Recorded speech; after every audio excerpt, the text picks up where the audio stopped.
Allah berikan istiqomah pada kita semuanya untuk selalu menuntut ilmu, mencari ilmu, meningkatkan kemampuan kita, pemahaman agama kita, karena ini mudah-mudahan menjadi tanda kita orang-orang yang dikehendaki kebaikan oleh Allah Subhanahu wa taala. Itu mayyuridillahu bihi khairan yufaqihu fiddin. Orang yang dikehendaki oleh Allah menjadi orang baik, maka Allah akan fahamkan dia di dalam agama. Maka faham agama harus ada usaha dari kita semuanya. Mudah-mudahan sekali lagi ini bukti bahwa tanda-tanda Allah memberikan kebaikan kepada kita semuanya. Salawat dan salam kita haturkan kepada Nabi besar Nabi Agung Muhammad sallallahu alaihi wasallam, kepada keluarganya, sahabatnya, kepada kita semuanya. Dan insyaallah kita akan mendengarkan tadi sudah disampaikan salawat ya, termasuk mahalul qiyam nanti insyaallah.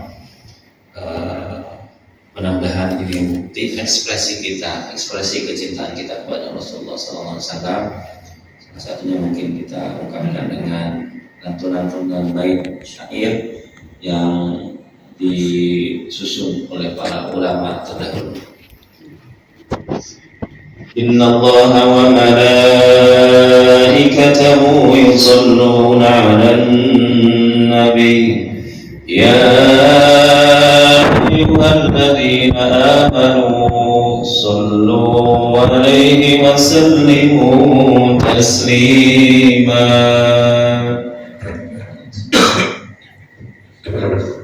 Allahumma salli wa sallim wa barik alaihi wa ala alihi. A'udzu billahi minasy syaithanir rajim. Bismillahirrahmanirrahim.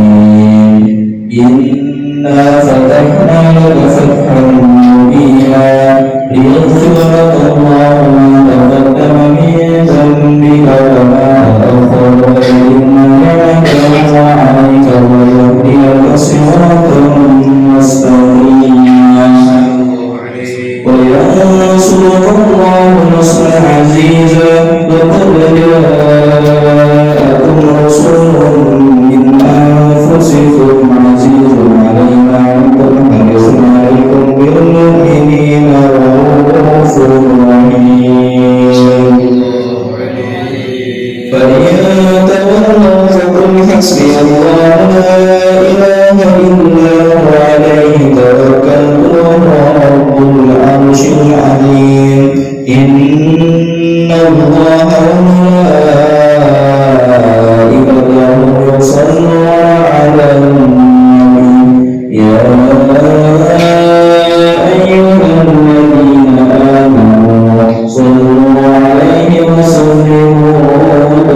belajar. Sekali lagi, karena enaknya ketika kita mengikuti tuntunan Nabi, walaupun sama yang dilakukannya, itu bebannya akan beda.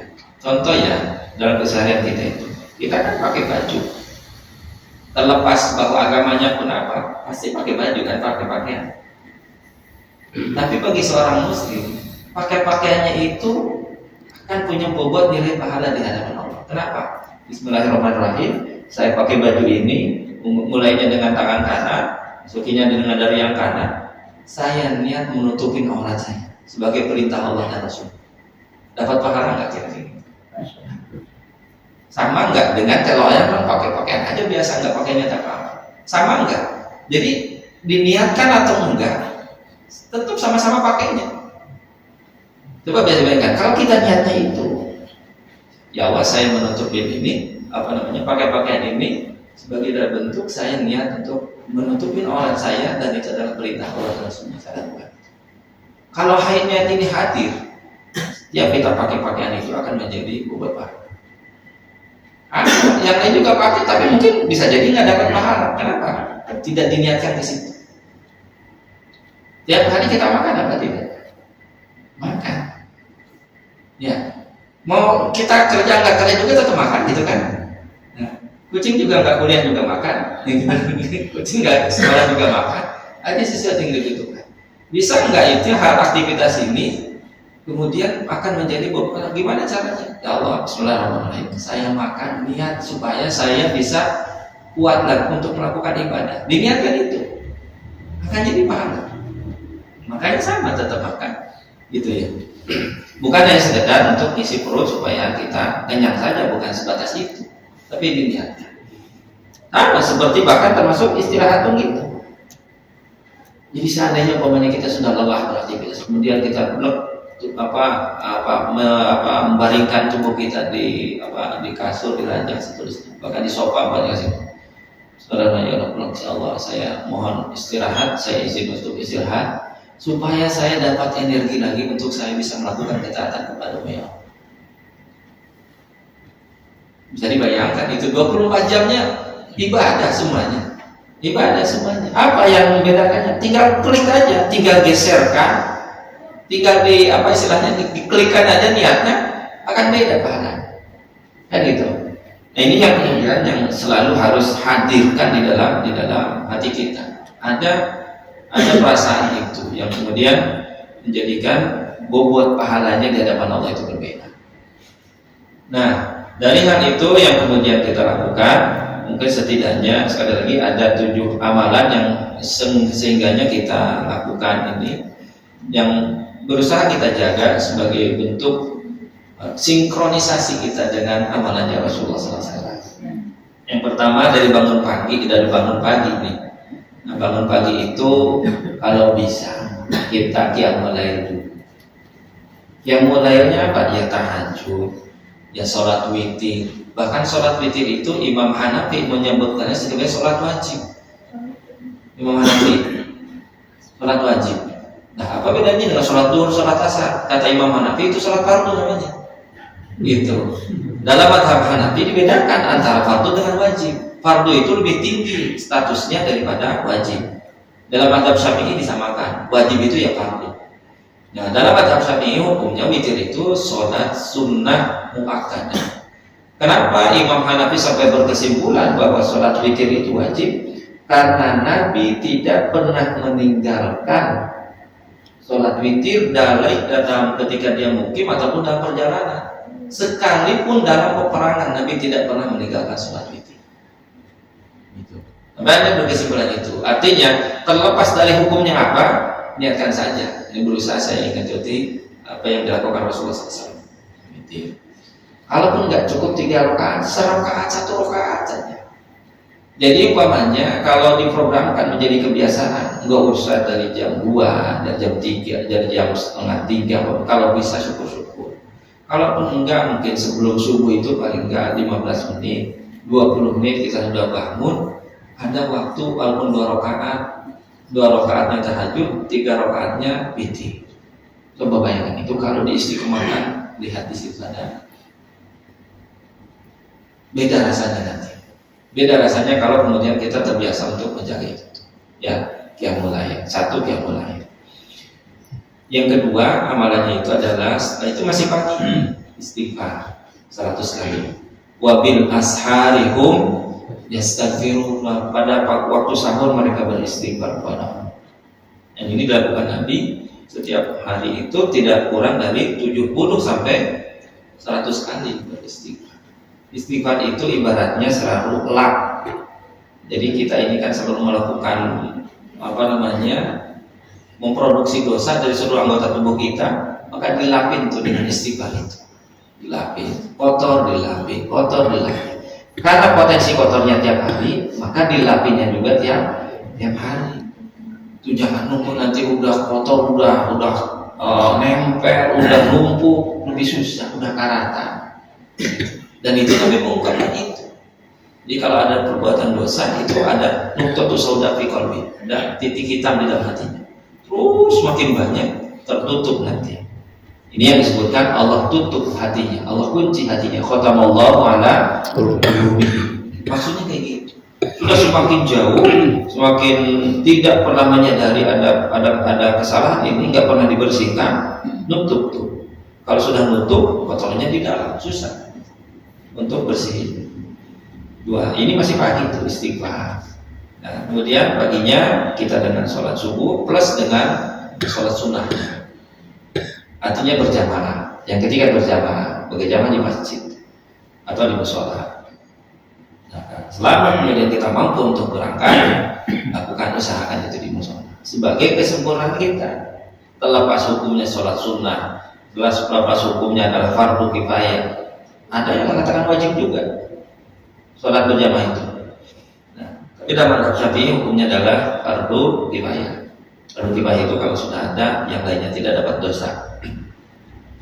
Nah, pertama qiyamul lail, kedua istighfar, ketiganya adalah sholat berjamaah, keempatnya masih pagi itu. Nah, usahakan terbiasa dengan bersedekah pagi hari.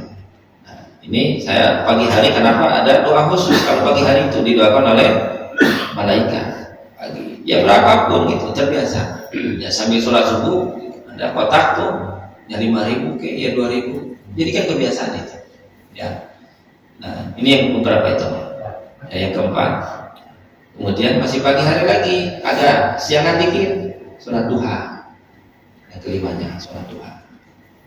Sholat duha itu kalau dalam hadis itu sebagai sedekah dari persendian dalam tubuh kita. Jadi tubuh kita ini ada 360 sendi kata Nabi di dalam tubuh kita. 360 sendi. Sendi itu sambungan tulang dengan tulang. Mifsal namanya. Itu ada 360. Kalau nggak percaya cobain ya. Perhatiin satu-satu. Nanti sambungin lagi sendiri masing-masing. Kalau bisa. Nah kata Nabi setiap hari harus disedekahin itu. Setiap hari disedekahin. Kalau seandainya setiap harinya 1 persendian itu 1.000 rupiah, 1.000 perak tuh, maka setiap hari paling nggak 360.000 kan? Ada yang sanggup kira-kira? Nggak sanggup. Sholat duha kata Nabi, 2 rakaat sholat duha itu menggantikan dari sedekahnya dari seluruh persendian ini. Gitu.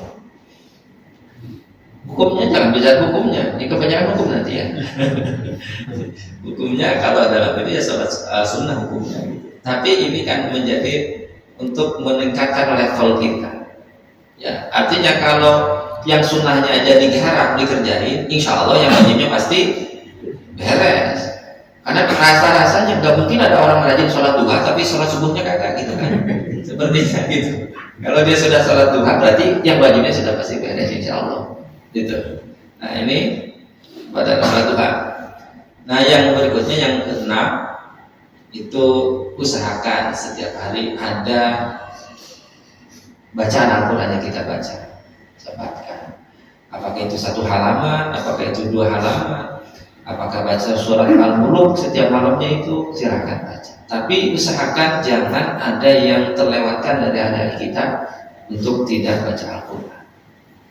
Apapun walaupun surat-surat pendek, pokoknya baca. Saya biasanya terkadang gini ya, kalau tiba-tiba ada masalah kok, ada sesuatu, ada aja gitu masalah. Ternyata ketika dikoreksi-koreksi, oh hari ini belum tilawah, belum baca Al-Quran. Jadi ada sesuatu yang memang di luar apa yang kita lihat secara kasat mata, dan itu mungkin bisa jadi yang mempengaruhi. Jadi kalau terbiasa dengan itu akan lain rasanya. Terkadang tiba-tiba ada sesuatu yang kita ini merasa kok ada yang pusing, tapi nggak jelas itu. Ada merasa ribet dalam hidup ini tapi nggak tahu objeknya apa. Ternyata bukan ada yang terlewat, bukan ada apa yang problem sebenarnya, tapi ada yang terlewat dari hizb kita, dari hidup kita yang biasa kita lakukan. Gitu ya. Yaitu baca Quran. Nah yang berikutnya adalah yang ketujuh, selalu menjaga wudu. Selalu menjaga wudu. Bagaimana caranya? Habis dari toilet, walaupun bukan mau sholat, langsung wudu saja. Itu banyak nanti manfaatnya. Saya bayangkan ya. Lah sama Allah, seandainya kita nggak berkehendak itu, seandainya dalam perjalanan ada musibah, tabrakan, kecelakaan, sampai meninggalnya sedang dalam keadaan suci. Beda enggak? Di hadapan Allah derajatnya beda. Seandainya kayak kemarinnya si siapa yang dikelindes itu, ya Afan itu, seandainya dia dalam keadaan suci, mungkin bisa jadi ternyata matinya mati syahid. Gitu. Artinya kan kita nggak ada yang tahu. Jadi posisikan aja kita selalu dalam keadaan suci. Nanti manfaatnya apalagi nih kalau kita merasa sedang suci itu ya, sedang merasa kita punya wudu terus. Nanti ketika belanja ke Indomaret, ke Alfamart itu kan nggak mau tuh ya sentuhan makasihnya itu. Oh saya sedang punya wudu gitu kan. Sekalipun ngambil kembalian gitu kan, dia kan tetap menjaga gitu. Nah receh kan kadang gini ketemu gitu kan. Kalau saya giniin gitu ya, pulungin sama dia gitu. Kan gitu. Jadi ada perasaan saya sedang jangan sampai batal wudu saya gara-gara sentuhan gitu kan. Itu akan terjaga banyak hal itu. Gitu ya. Nah ini yang sebenarnya manfaatnya bukan hanya sekedar dari tadi. Saya senang nanti manfaatnya ke hal yang lainnya pun banyak. Gitu. Makanya jaga. Nah wudu ini dalam keadaan suci. Beda orang yang berjalan dia dalam keadaan punya wudu dengan yang tidak punya wudu. Apalagi kalau dia berangkat ke masjid. Nabi itu mensyaratkan sebenarnya ketika orang berangkat ke masjid itu dia sudah berwudunya dari rumah. Kenapa? Karena langkahnya beda. Dia dalam kondisi sedang sudah berwudu dengan yang tidak. Itu akan beda buatnya. Nah ini caranya, makanya supaya mudah itu ya habis dari toilet langsung wudu. Dari toilet mau buang air besar, buang air kecil, habis mandi langsung wudu. Jadikan cara di sini. Selalu dalam keadaan suci. Nah itu mungkin mudah-mudahan jadi sekali lagi ini jadi upaya kita untuk menyelaraskan atau memantaskan diri bahwa kita ini mungkin setidaknya ada upaya untuk menyesuaikan dengan apa yang Rasulullah SAW lakukan. Tentunya walaupun tidak akan sama, pasti tidak akan sama karena jauh